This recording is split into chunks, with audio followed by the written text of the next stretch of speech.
तो आज करेंगे हम स्पेशल पावर्स ऑफ राज्यसभा। उसके बाद हमारा लोकसभा का टॉपिक होगा, फिर पार्लियामेंट के क्वेश्चंस होंगे। तो हम स्टार्ट करते हैं विद राज्यसभा। राज्यसभा एक ऐसा इंस्टीट्यूशन मैकेनिज्म है जो कि सारी स्टेट्स को रिप्रेजेंटेशन देता है। तो अगर स्टेट से लोग आ रहे हैं, डिफरेंट डिफरेंट स्टेट्स के जो मंत्री हैं उनको रिप्रेजेंटेशन चाहिए, तो वो आके राज्यसभा में बैठते हैं और वो स्टेट्स की पावर को प्रोटेक्ट करने का काम करता है। यूनियन पार्लियामेंट को अगर स्टेट लिस्ट के अंदर कोई भी चेंज लाना है, वो विदाउट राज्यसभा की अप्रूवल के, विदाउट स्टेट लेजिस्लेचर की अप्रूवल के चेंजेस नहीं ला सकती है।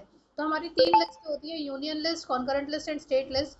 इन तीनों लिस्ट में अगर कोई भी चेंज आएगा, उनको राज्यसभा की अप्रूवल चाहिए ही चाहिए। बिना राज्यसभा की अप्रूवल के आप चेंजेस नहीं ला सकते। ये जो है स्पेशल पावर है राज्यसभा की। यहाँ तक समझ में आया? जैसे अभी हमने पढ़ा कि Rajya Sabha state list, concurrent list के मामले में ऊपर होता है, वैसे ही लोकसभा भी सर्टेन मामलों में बहुत ऊपर होता है। कुछ ऐसी पावर है जो सिर्फ लोकसभा के पास है, राज्यसभा के पास नहीं है। तो सबसे बड़ी जो लोकसभा की पावर है वो आती है मनी बिल के मामले में, कि राज्यसभा जो है वो ना तो स्टार्ट कर सकती है, ना रिजेक्ट कर सकती है, ना चेंजेस ला सकती है मनी बिल के अंदर। अगर मनी बिल का मामला है, पैसे रिलेटेड कुछ भी मामला है, तो वो केवल लोकसभा के स्टार्ट होगा, राज्यसभा से स्टार्ट नहीं होगा। राज्यसभा जो है उसके पास इतनी पावर है कि वो गवर्नमेंट को क्रिटिसाइज कर सकती है, पर वो गवर्नमेंट को हटा नहीं सकती है। बट लोकसभा जो है वो लोकसभा को हटाने का भी काम कर सकती है, मतलब कि आप नो कॉन्फिडेंस मोशन पास करके लोकसभा को डिसॉल्व भी कर सकते हो, पर ये पावर सिर्फ लोकसभा के पास ही है। Conclusion, in the democratic form as adopted by our constitution, people are the final authority. Why Lok Sabha has more power than Rajya Sabha? It is because जो लोग हैं वो डायरेक्ट इलेक्शन से लोकसभा में पहुंचते हैं, आपका राज्यसभा में नहीं आता। तो लोगों ने जिसको चुना है वो लोग राज्यसभा में जाके बैठ रहे हैं, और देश की पावर किसके हाथ में है? लोगों के हाथ में। People are the final authority, government is for the people, by the people, of the people. इसलिए लोग जिसको चुनेंगे उसी को ज़्यादा पावर भी देंगे। तो people are the final authority, इसीलिए लोकसभा के पास सारी इंपॉर्टेंट पावर दी गई हैं। फाइनेंसिस की पावर लोकसभा को दी गई है। नॉन मनी बिल के मैटर में, कॉन्स्टिट्यूशनल अमेंडमेंट के मैटर में, प्रेसिडेंट को हटाने के मैटर में, वाइस प्रेसिडेंट को हटाने के मैटर में लोकसभा और राज्यसभा की पावर सेम है। इतना क्लियर हुआ? क्लियर है? So how does the parliament make laws? सबसे पहले पार्लियामेंट का, लोकसभा और राज्यसभा का मुख्य काम ही क्या होता है? कानून बनाना। सो द बेसिक इंपॉर्टेंट काम of parliament is to make laws. जब भी एक बिल ड्राफ्ट किया जाता है उसे प्रपोज्ड लॉ बोला जाता है। बिल एग्जैक्टली होता क्या है? Bill is a draft proposed law, कि हम इस चीज़ को कानून बनाना चाहते हैं। तो the bill is a draft of proposed law. बड़े तरीके के बिल हो सकते हैं। जब खाली उसे मिनिस्टर लाता है उसे प्राइवेट बिल कहते हैं। जब एक minister, when a lone minister proposed a bill is called private member bill when proposed by a minister। ये आपने गलत लाइन लिखी हुई है।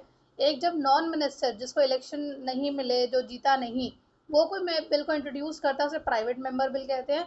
और जब कोई चुना हुआ नेता, जिसको हमने वोट दिया है, इलेक्ट किया है, जितवाया है, वो कोई बिल लाता है, उसे जो है गवर्नमेंट बिल कहते हैं। There are very good chances कि गवर्नमेंट बिल के पास होने के ज़्यादा चांसेस होते हैं any day as compare to private member bill. Then bill जो है आपका किसी भी पार्लियामेंट के हाउस में आता है, बहुत डिबेट होती है। उस बिल के इंट्रोड्यूस होने पे भी बहुत बिल होता है, बहुत डिबेट होती है। जैसे कि आजकल चल रहा है आपका फार्मर बिल चल रहा है, एग्रीकल्चर को रिलेटेड एक ई नाम वाला बिल चल रहा है। उसके आते ही बहुत बहसबाजी हो गई है। उसको पास होने की तो बात अलग है, उसके इंट्रोडक्शन पे ही काफ़ी बहसबाजी हो गई कि इसमें तो ये है, इसमें तो वो है। तो there is lot of debate going on that. A political party may pressurize the government to initiate the bill in order to fulfill the election promises, out improve its chances of retaining in forthcoming elections। तो एक political party एक bill को पास कराने के ऊपर बहुत जोर देती है ताकि वो आने वाले इलेक्शंस में भी जीत सके। तो बीजेपी अगर बिल्स ला रही है, कोई चेंजेस ला रही है, तो उसका प्राइम मुद्दा क्या है? कि वो आगे इलेक्शंस जीतना चाहता है। बिल बनने में ही बहुत मेहनत लगती है, बहुत सारी प्रिपरेशंस लगती है। जैसे कि आपको जो है वो बिल कैसे इंट्रोड्यूस होगा, उसकी इम्प्लीमेंटेशन कैसी होगी, उसको कितना जब अपोजिशन पार्टी उसके अपोज कर रही है तो उसका क्या इम्पैक्ट आएगा, उससे जो है जो अभी पार्टी रूलिंग है उसके जीतने या हारने के क्या चांसेस हैं, वो सब डिस्कस होता है In the era of coalition politics, especially, a bill proposed by the government has to be acceptable by all partners of coalition. अगर coalition की बनी हुई सरकार है, आपकी साठगांठ की बनी हुई सरकार है, तो वहाँ पर जो है जितनी भी पार्टीज का समझौता हुआ है, जितनी पार्टीज का कोलिशन हुआ है, उनके सारे मेंबर्स अगर अप्रूव करेंगे तो ही वो बिल इंट्रोड्यूस हो सकता है। जैसे कि अगर एक बिल आ रहा है जिसमें लड़कियों की एज 18 से 21 साल करी जा रही है, तो पर्टिकुलर डिपार्टमेंट पर्टिकुलर टाइप के बिल बनाता है। तो जैसे अगर विमेन की एज की बात हो रही है, तो उसको बनाने वाला जो डिपार्टमेंट होगा, एक तो लॉ मिनिस्ट्री होगा, दूसरा ministry of women and child welfare department होगा। उसी तरह एग्रीकल्चर रिलेटेड बिल है तो एग्रीकल्चर डिपार्टमेंट उसके लिए करेगा। तो आपका जो सा बिल होता है उसके डिपार्टमेंट के साथ कंसल्ट करके वो बिल बनाया जाता है। बिल जो है लोकसभा और राज्यसभा दोनों में आ सकता है। अगर वो नॉन मनी बिल है तो उस बिल को दोनों हाउसेस से पास होना होगा। अगर दोनों हाउसेस में से अगर क्लियरेंट नहीं होती है, मतलब कि एक हाउस हाँ कह रहा है और दूसरा हाउस मना कर रहा है, तो जॉइंट सेशन बैठेगा और जॉइंट सेशन के अंदर जो उसका हेड होगा, मीटिंग का जो हेड होगा, वो होगा स्पीकर ऑफ लोकसभा। और जहाँ पे भी जॉइंट सेशन बैठेगा लोकसभा और राज्यसभा का, हमेशा लोकसभा ही जीतेगी क्योंकि उसके मेंबर्स ज़्यादा होते हैं। जब बिल दोनों हाउसेस से क्लियर हो जाता है तो फिर वो प्रेसिडेंट के पास जाता है असेंट के लिए, ठप्पा लगने के लिए। प्रेसिडेंट का ठप्पा लगते साथ ही वो बिल क्या बन जाता है, लॉ बन जाता है। ये बात समझ में आई? Any doubt? तो पार्लियामेंट एग्जीक्यूटिव को कैसे कंट्रोल करता है? सबसे पहले जो पार्लियामेंट है इसके अंदर लोकसभा और राज्यसभा के लोग होते हैं, और इनको जो है वोट देके, लोकसभा के खासकर आम जनता के वोटिंग के द्वारा आते हैं। तो इन लोगों को पार्लियामेंट प्रिविलेज मिला है, मतलब कि ये सरकार से, प्राइम मिनिस्टर से, प्रेसिडेंट से they can question anything. They can also blame the ministers by saying that कि आपने ये काम नहीं करा, वो काम नहीं करा, और इसके लिए उनको क्या मिला हुआ है, पार्लियामेंट्री प्रिविलेज मिला हुआ है। पार्लियामेंट्री प्रिविलेज क्या होता है कि अगर आप लोकसभा या राज्यसभा में खड़े हो, वहां खड़े होकर आपने कुछ भी कहा, उसके लिए आपको सजा नहीं मिलेगी। तो ये चीज आपको फेयरलेस बना देती है। अगर आप लोकसभा या राज्यसभा के मंत्री हो, आप एमपी हो, और अगर आप कुछ भी कहते हो यहाँ खड़े होके, तो आपको किसी का डर नहीं है, आप फियरलेस हो, आप अपने मन की बात कह सकते हो, आप सरकार से सवाल कर सकते हो। हमारे एग्जीक्यूटिव में कौन कौन आता है मैं पहले ये बता देती हूँ। एग्जीक्यूटिव में प्रेसिडेंट आता है, प्राइम मिनिस्टर आता है, आपके जो है आईएएस आईपीएस ये सारे लोग आते हैं, प्लस आपका जो है काउंसिल ऑफ मिनिस्टर्स आता है, कुछ खास जो मंत्री होते हैं। तो इनसे आप क्वेश्चन कर सकते हो कि अगर ये स्टेप लिया तो क्यों लिया, मोनेटाइजेशन किया तो क्यों किया, इसके पीछे क्या था, लॉकडाउन किया तो क्यों किया, इसके पीछे क्या था, इसके पीछे नेगेटिव क्या है। तो ये सब चीज़ें आपको क्वेश्चन करने का हक है, और ये आपकी पार्लियामेंट्री प्रिविलेज है कि इसके लिए आपको कोई पनिश नहीं कर सकता, इसके लिए आपको कोई जेल में नहीं डालेगा कि आपने मेरे में ब्लेम लगाया, आपने मुझे ये कहा। ये आपका पार्लियामेंट्री प्रिविलेज होता है। ठीक है। Then comes instruments of parliamentary control. Parliament जो है मेक श्योर करती है कि एग्जीक्यूटिव अकाउंटेबल रहे, पार्लियामेंट और जनता को जवाब दे, अपनी मनमर्जी ना चलाए। इसके लिए लेजिस्लेचर के पास, पार्लियामेंट के पास काफ़ी सारे स्टेप्स हैं जिसके द्वारा वो एग्जीक्यूटिव को कंट्रोल कर सकती है। सिर्फ सबसे पहला तरीका है पार्लियामेंट का एग्जीक्यूटिव पे कंट्रोल करने का, थ्रू डेलिब्रेशन एंड डिस्कशन। किसी भी मुद्दे पे डिस्कशन कर सकते हैं, डिबेट कर सकते हैं, बात कर सकते हैं। During the law making process members of legislature get an opportunity to deal deliberate on the policy direction of the executive. Executive जो भी पॉलिसीज लाना चाह रहे हैं, अगर प्रधानमंत्री हमारे कोई चेंजेस लाना चाहते हैं, कोई बदलाव लाना चाहते हैं, कोई नई पॉलिसीज लाना चाहते हैं, तो उसके ऊपर बैठ के प्रॉपर डिस्कशंस हो सकती हैं। सबसे पहले होता है क्वेश्चन आर, 1 मार्क में याद रखिए। क्वेश्चन आर जो है प्रतिदिन, जब जब सेशन होता है प्रतिदिन आपका होता है पार्लियामेंट में, जहाँ पे मिनिस्टर को रिस्पॉन्ड करना पड़ता है उससे जो भी सवाल पूछे गए हैं। फिर 0 आवर होता है जहाँ पे मेंबर्स कोई भी पब्लिक इंपॉर्टेंस का क्वेश्चन पूछ सकते हैं, मंत्री की मर्जी है प्रधानमंत्री को जवाब देना चाहें कि नहीं। देन ½ एन आवर डिस्कशन होता है जिसमें इंपॉर्टेंट मैटर्स के ऊपर फिर डिस्कशन होती है। नेक्स्ट है अप्रूवल एंड राटिफिकेशन। अगला होता है आपका अप्रूवल एंड राटिफिकेशन ऑफ लॉ। कोई भी आपका बिल आ रहा है उसको अप्रूव करना, लॉ बनाना, ये सब किसके पास होता है, पार्लियामेंट के पास पावर होती है।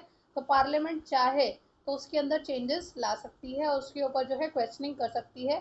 प्लस जो कोलिशन एरा होता आया है जहाँ पे लोकसभा में अलग पार्टी बैठी है, स्टेट के अंदर अलग पार्टी बैठी है, राज्यसभा में किसी और पार्टी की ज़्यादा रूलिंग चल रही है, वहाँ पे भी एक पार्टी को जो है सेटिस्फाई करे बिना, मतलब कि सारी पार्टी जब तक सेटिस्फाई नहीं होंगी तब तक वो बिल पास नहीं होगा। तो बिल को पास कराने के लिए कई बार हमें सारी पार्टीज को काफ़ी पावर्स देनी पड़ती हैं। तो इस द्वारा भी जो है आपका पार्लियामेंट्री कंट्रोल होता है एग्जीक्यूटिव के ऊपर।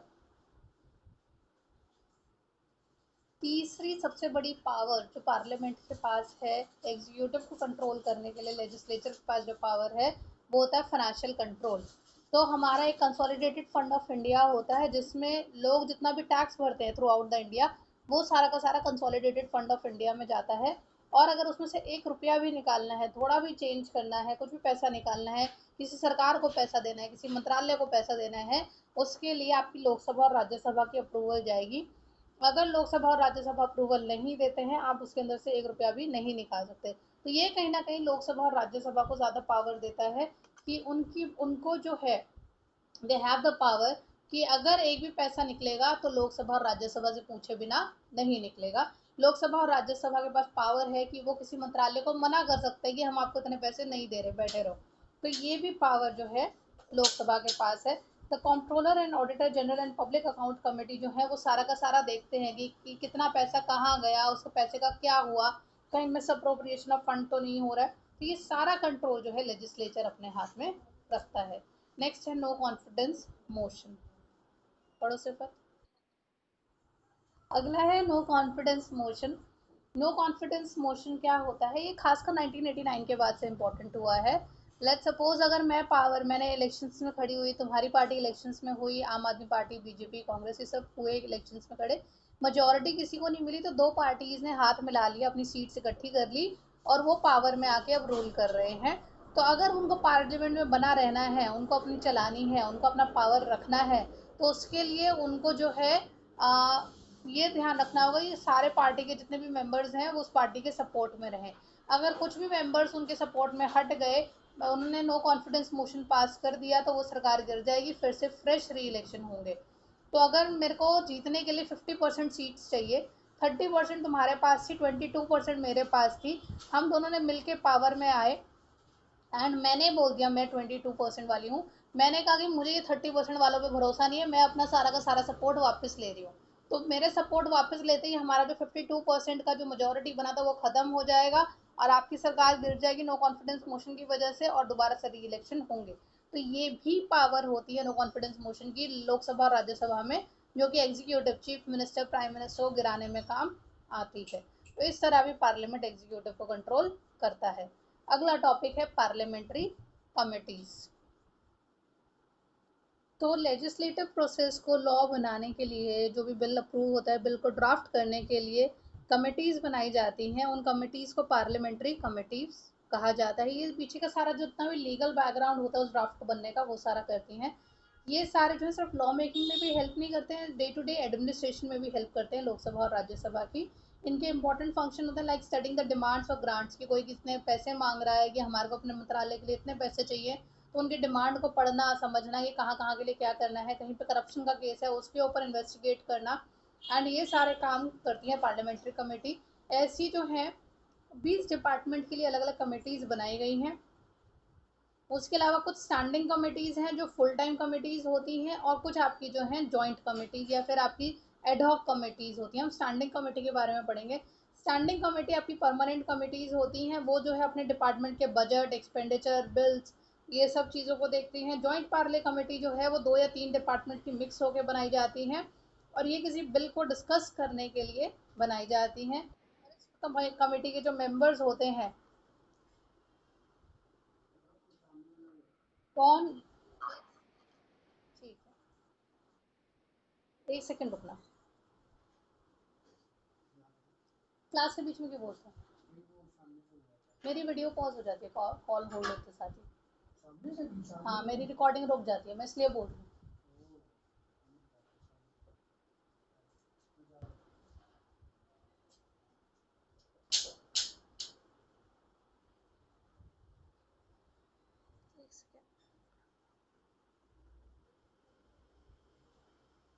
ठीक है, तो आपका जो है पार्लियामेंट्री कमेटी ये सारे काम करती है एक्सपेंडिचर को, और फिर आपकी जॉइंट पार्लियामेंट्री कमेटीज़ होती हैं जो कि डिस्कशन और उसके लिए होती हैं कि किसी खास मुद्दे पे 2 या 3 आपके डिपार्टमेंट मिलके डिस्कशन करते हैं।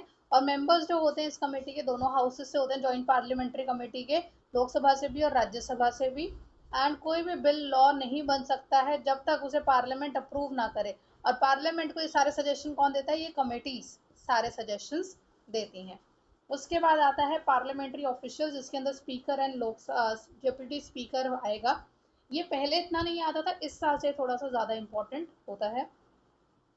सबसे पहले इलेक्शन की बात करी जाती है। The Lok Sabha is the lower house of the parliament, the speaker of the Lok Sabha is elected by the members of Lok Sabha. तो आपका जो स्पीकर होता है लोकसभा के मेंबर उसको खुद इलेक्ट करते हैं। स्पीकर जो है वो लोकसभा का मेंबर ही होना चाहिए, तो अपने ही लोगों में से किसी एक को चुन के स्पीकर बना दिया जाता है। The primary function of the newly elected Lok Sabha is to elect a speaker and the deputy speaker. तो लोकसभा का एक स्पीकर होता है, डेप्यूटी स्पीकर होता है। इन केस स्पीकर छुट्टी पे है तो डेप्यूटी स्पीकर उसकी जगह ले सकता है। स्पीकर जो है उसका इलेक्शन सिंपल मेजोरिटी से होता है कि 51% किसकी तरफ है। जनरली जो है स्पीकर रूलिंग पार्टी से लिया जाता है। जैसे अगर अभी बीजेपी पावर में तो बीजेपी का ही बंदा स्पीकर बनेगा। डेप्यूटी स्पीकर जो है ऑपोजिशन पार्टी से लिया जाता है। टर्म ऑफ ऑफिस 5 साल का ही होता है लोकसभा का। और अगर वो पहले मर गया या कुछ हो गया जिसकी वजह से उसको रिजाइन करना पड़ गया तो उसके लिए फिर जब तक वो नया नहीं आता तो डेप्यूटी स्पीकर उसके ऑफिस को होल्ड करता है। Powers and functions of the speaker, सारी मीटिंग्स के ऊपर बैठना, जितनी मीटिंग्स हो रही है उनका हेड बनना, ठीक है। बिल्स को ग्रांट करना। Speaker appoint the chairman and another member of the select committee, अगर कोई कमेटी चूज करी जा रही है तो उसके मेंबर्स को, उसके चेयरमैन को सिलेक्ट करने का काम भी स्पीकर का होता है, ठीक है। स्पीचेस जो होती हैं मेंबर की उनको सारा कंट्रोल करना। डिसिप्लिन बना के रखना लोकसभा में। अगर लगता है कि आज बहुत हो हल्ला हो गया, हाउस के अंदर झगड़ा ज़्यादा हो रहा है, तो उस मीटिंग को ही सस्पेंड कर देना। सारे बिल्स जो पास हुए हैं हाउस के अंदर, उस हाउस में से जो अप्रूव हो जाएगा बिल तो उसके ऊपर साइन आपके इसके जाएंगे स्पीकर के। प्रिविलेजेस को सेवगार्ड करके रखना मेंबर्स की। और जॉइंट सेशन अगर लोकसभा और राज्यसभा का होता है उसका हेड बनना, ठीक है। सिमिलरली हम डेप्यूटी स्पीकर पे आते हैं। डेप्यूटी स्पीकर जो है लोकसभा में वाइस प्रिसाइडिंग ऑफिसर होता है। नेक्स्ट जो स्पीकर ऑफ लोकसभा होते हैं ये साइड ऑफिसर वाला काम करता है। अगर स्पीकर ऑफ लोकसभा मर जाता है, डेथ हो जाती है, रेजिग्नेशन हो जाता है तो वहाँ पे आपका डेप्यूटी स्पीकर का रोल स्टार्ट होता है। डेप्यूटी स्पीकर जो है वो फर्स्ट मीटिंग में ही इलेक्ट कर लिया जाता है। जैसे ही लोकसभा का स्पीकर चुना जाता है साथ ही साथ डेप्यूटी स्पीकर को भी चुन लिया जाता है। इसको हटाया जा सकता है स्पेशल मेजोरिटी के द्वारा। Deputy speaker is accountable for Lok Sabha and elimination is done by the fact in majority, मतलब स्पेशल मेजोरिटी के द्वारा ही इसको हटाया जाता है। The case of absence of speaker, deputy speaker जो है सारी मीटिंग्स के ऊपर प्रिसाइड करेगा। फिर वो डिसाइड करेगा, अगर वो स्पीकर नहीं है तो डेप्यूटी स्पीकर डिसाइड करेगा कि ये बिल मनी बिल है या नॉन मनी बिल है। डिसिप्लिन डेकोरम मेंटेन करने का और जितने भी मोशन है रेजोल्यूशन है, तो जब जो स्पीकर नहीं होगा तभी डेप्यूटी स्पीकर काम करता है, अदरवाइज उसका इतना कोई खास लंबा चौड़ा काम नहीं होता है। पार्लियामेंट्री सेक्रेटरी मैं नेक्स्ट क्लास में यह करवाई देती हूँ फटाफट। पार्लियामेंट्री सेक्रेटरी जो होता है, पार्लियामेंट का सेक्रेटरी, ये सिविल बैकग्राउंड का इंसान होता है। he plays a very important role in India. It is appointed by the ruling party of the India, जो आपकी रूलिंग पार्टी बीजेपी है। Parliamentary secretaries are members of parliament from the governing party who are appointed by prime minister to assist cabinet minister with their parliamentary duties. तो ये जो parliamentary secretaries होते हैं ये cabinet ministers को support करते हैं। Under the direction of these ministers parliamentary secretaries handle routine matters. तो हर कैबिनेट मिनिस्टर का अपना एक प्राइवेट पार्लियामेंट्री सेक्रेटरी होता है जो उसका सारा काम हैंडल करता है। सारे मीटिंग, नॉन वोटिंग मेंबर्स, सारा का सारा जितना भी एक्स्ट्रा पार्लियामेंट्री वर्क होता है वो सारा का सारा एक तरह का सपोर्टिंग हैंड, एक तरह का सेक्रेटरी। जैसे बॉस का सेक्रेटरी होता है वैसे मिनिस्टर्स के सेक्रेटरी को पार्लियामेंट्री सेक्रेटरी बोला जाता है। एक बार देखो कोई डाउट है तो पूछो।